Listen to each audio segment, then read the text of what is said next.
Hey guys. Oh my goodness, there's so many things happening up here. How's your day going? Good. Great. I'm so happy to be here.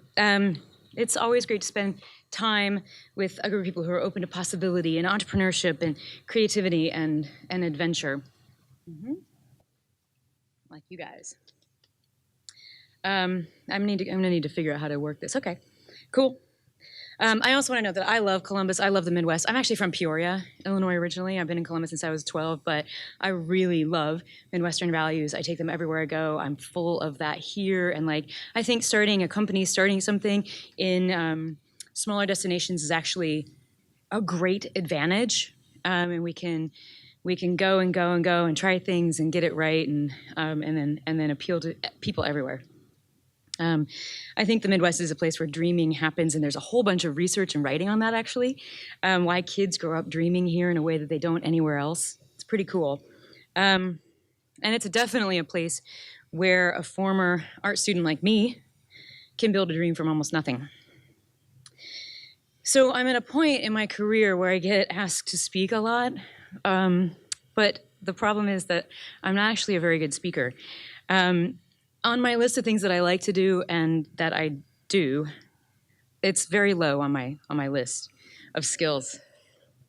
But I ought to be a good speaker because I've led an incredible life. I'm 44 years old. I never worked for anybody else. I mean, besides high school jobs and college jobs. I started my first business when I was 22, ice cream business. I've led this incredible adventure full of love and loss and the absolute highest highs and the absolute lowest lows, battles worthy of Tolkien. For real. I think the reason that I'm not a great speaker is twofold. I'm a future thinker. I actually might have been born with my wires crossed. I see the future with the same emotional connection as if it was the past. It's almost the same as a memory to me, the way that I describe what we're about to do, what we're going to do, what's about to happen. Not like telepathy, but like my imagination. I speak of it as if I've already been there, seen it with my own eyes, and felt it with my own heart. And while I use our experiences in our past to inform my vision of the future, I don't spend a ton of time thinking about or reliving the past. It's often hard for me to stand up and be the so-called expert because I truly feel like a novice every single day of my life, mainly driven by the idea that I'm always in the future trying to do something I've never done before, and I'm not good at it yet. I lived my whole life that way, with vision, building upon what I did today, always forward. And the other reason I think I'm not a great speaker is that even I don't believe the shit I say. I question everything. And if I've learned one thing in all of my life, it's that truth, especially when it comes to creativity and creative fields, is really hard to find. People always tell me to be myself, right? Be yourself. They'll love you, just tell your story. Well, it's more difficult than it sounds. I'm a slightly different person every single day. I question all of the knowledge that I have ever learned or earned. I don't take anything at face value. All of my great big opinions that I voice today can easily and probably will evolve tomorrow. In fact, they're evolving as I speak. I am who I believe I am, and that is a work in progress. I am what I believe today, and that evolves constantly. I am completely comfortable being wrong or reversing my opinion entirely.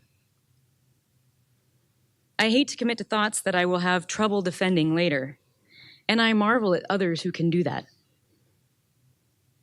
So for today, I wrote a sort of speech about some ideas that I believe are true if you ask me today, and I gave it a name. It's called And Another Thing.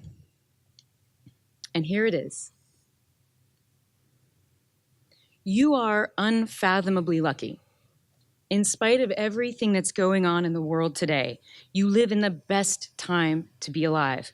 By far. It's not even close. No matter who you are, it was worse 50 years ago, and even worse 100 years before that. and for all of history leading up to it. Whatever hardship you have right now is nothing compared to what you might have gone through as a kid growing up in colonial America or 18th century France or Rome or China or early 20th century New York or Ohio. I mean, pick a place, pick a time. Today, we've got unprecedented tools with which to organize audiences and communities and to build and create resources and to change the world. You literally need almost nothing to get a full education and start an empire. I know that from experience. I did that. And America has always been the greatest place to do that. I know a guy who's dead now, who started from the 20th century. He started a $1 billion cement empire with a barrel of small rocks collected on the streets of Chicago. His name is Henry Crown. That's America. That's where you get to live. I always say nobody starts from nothing. We've always got our brain, our brawn, and our buddies. And that's enough right now to start and build something amazing. So whatever you're going through now, it helps to remember how lucky you are.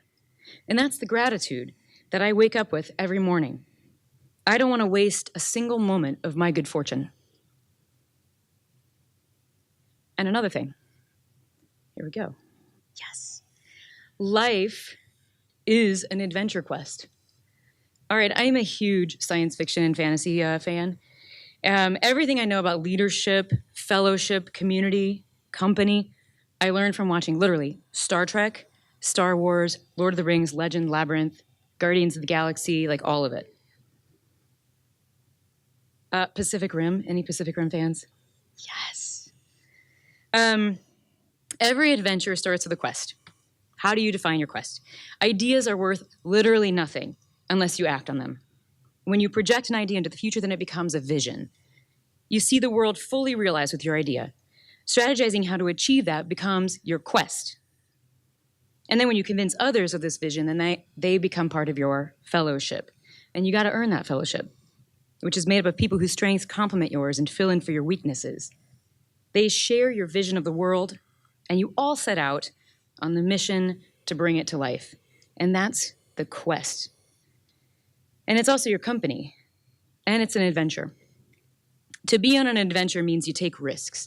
You don't settle for the easy way. There are no guarantees. You got to get good at working yourself out of the unexpected trouble that you're going to get yourself into along the way. Entrepreneurship is that kind of adventure.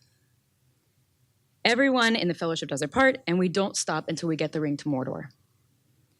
And hopefully live to tell about it. And another thing. Be comfortable, uncomfortable. Because there is no standing still. There's no chill. You're either going forward or you're going backward. Sometimes you go fast, sometimes you go slow, but every time you grow a little bit, you find yourself in a new position. The rules are different here at all these different new levels. It's almost like playing a video game, only the stakes are real. It's real life. And just when you think you're crushing it, the challenges change, the rules change, and you feel like an amateur again. Well, applaud yourself because you've gotten to a new level. The anxiety that produces can be oppressive. But I always try to remember that being uncomfortable is actually what I'm good at, above all else.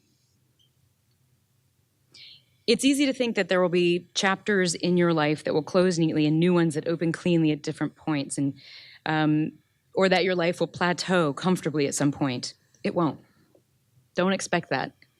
Internal or external forces will always force you to keep moving. So accept that. Embrace it. Make it your thing. And another thing. You're going to lose a lot. There's a reason that every hero in every fantasy or science fiction story gets their ass handed to them over and over and over and over and over again until they don't. Because the only way to become a Jedi is to fight. You can't become a Jedi in a classroom or on the bleachers. You have to be on the battlefield, in the arena, taking fire, doing things. Learning comes from failure.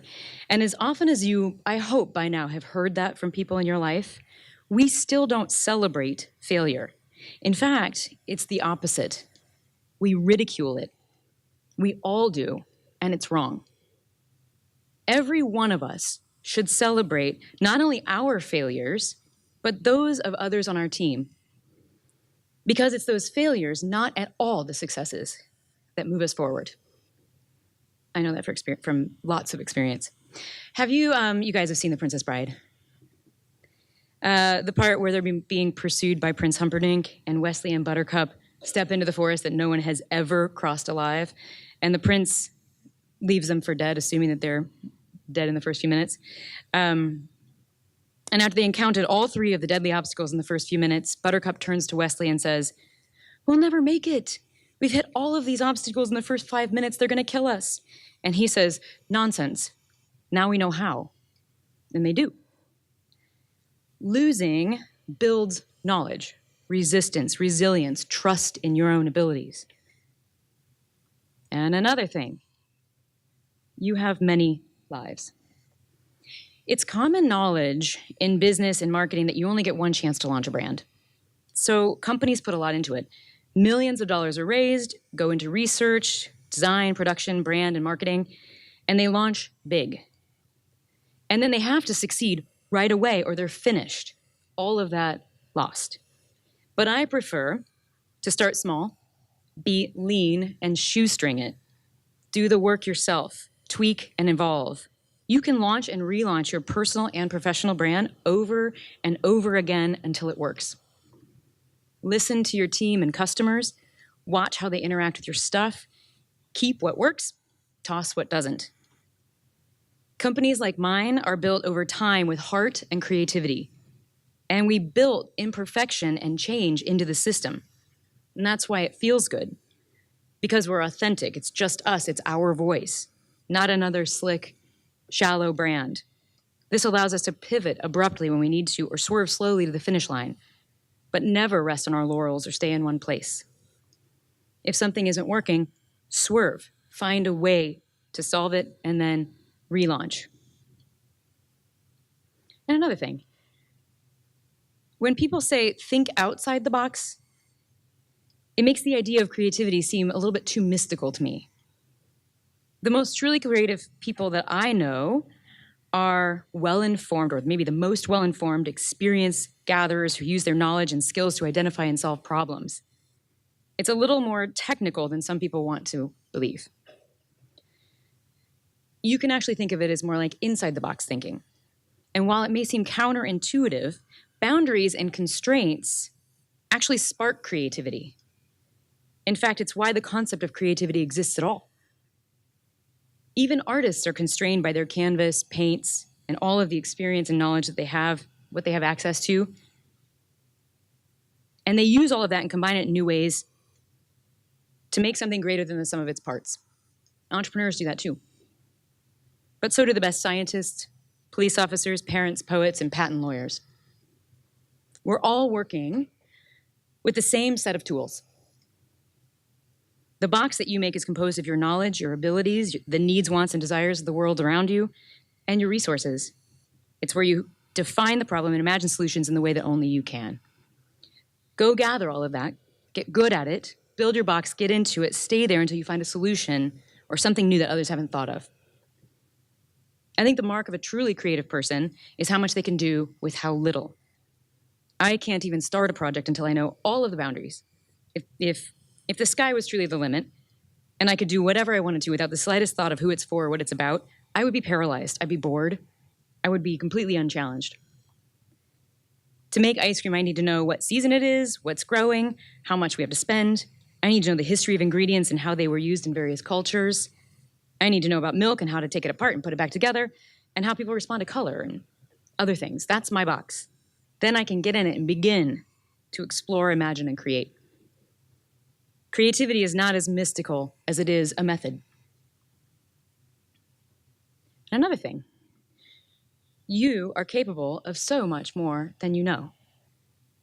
I learned that the hard way many times. In fact, you can only understand how badass you are through crisis, which you don't wish on anyone, not your worst enemy, but those are the events that truly make you. When it happens, embrace it. Business and life can be brutal, but you can do it. And the more you push yourself, the more your old problems seem like child play. And you look back like, whoa, I used to think that was hard. But that's something to be truly proud of. Like, who cares about what kind of car someone drives? Tell me about what you've done, what you've built, what built you. And another thing, strive to be better, not the best. Best is someone else's already cut path with a clear end, but better never quits. The work is never done. You're always asking questions. Anyone can be the best. Just tweak one thing about another company.